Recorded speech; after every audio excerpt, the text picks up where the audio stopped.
So yan, mapagpalang gabi sa lahat mga idol. Ito yung ating altar. So nakikita natin dyan na hindi naman natin pwedeng lakasan ang ating boses sa ngayon dahil si Mrs. ay nagkokonsagra sa mga kagamitan.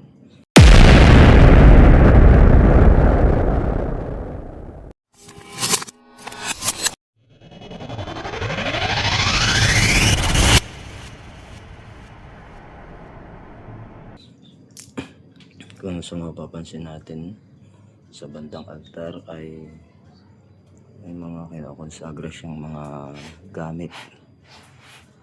So ayan, mga kagamitan na pinalilimusan natin kagaya ng mga medalyon, bracelet o anuman na pinalilimusan. So yan ay ating kinakonsagrahan, maging dito sa ating kabal wine na tinatawag. So yan ay kinakonsagrahan, maging dito sa mga medalyon.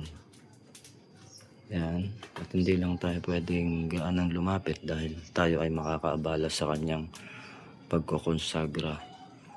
So yan ay lagi nating ginagawa, ang pagkokonsagrasyon tuwing araw ng Martes at Biyernes. So ginagawa din siya ni Mrs. at kuminsan ay ako. So depende sa amin kung sino ang mag-handle ng konsagrasyon. Yan yung tinatawag natin pagbubuhay ng mga material na bagay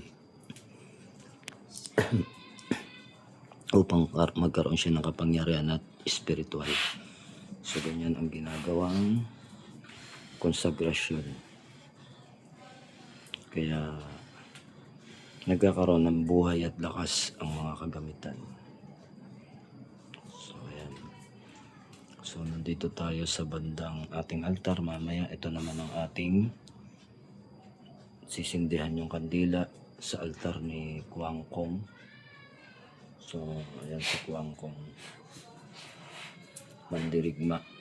So para siya sa swerte at sa ating negosyo. So hindi pa natin siya sinisindihan at nilalagyan ng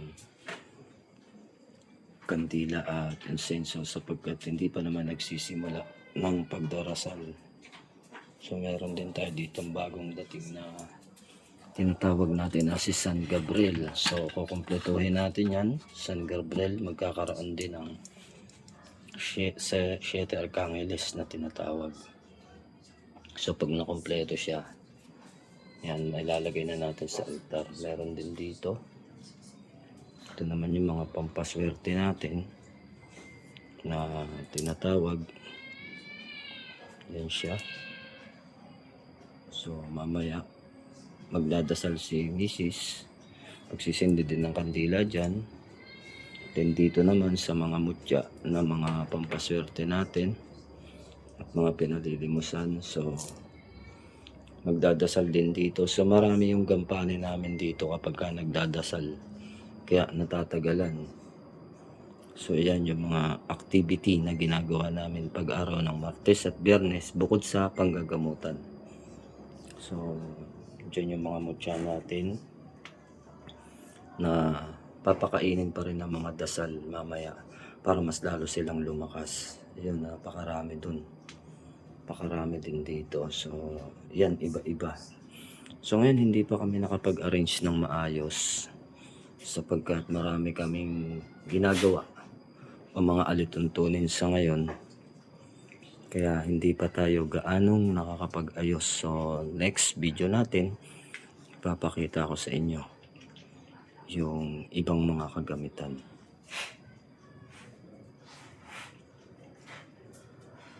Pati yung kanyang mga tato, no, dinadasalan niya, binabasbasan niya. So ganyan kami kapag ka nagkokonsagra ng mga bagay-bagay o mga gamit-gamit pang spiritual. So matagal yan, inaabot yan ng 1 oras mahigit sa pagkokonsagra ng mga gamit. At pasensya na kung medyo may kahinaan yung aking boses sapagkat ito ay hindi natin gaanong pwedeng lakasan dahil tayo ay makakaabala sa pagkokonsagrasyon. So, yan lamang, nagpasilip lang tayo ng mga bahaging aming ginagawa sa pagkokonsagra.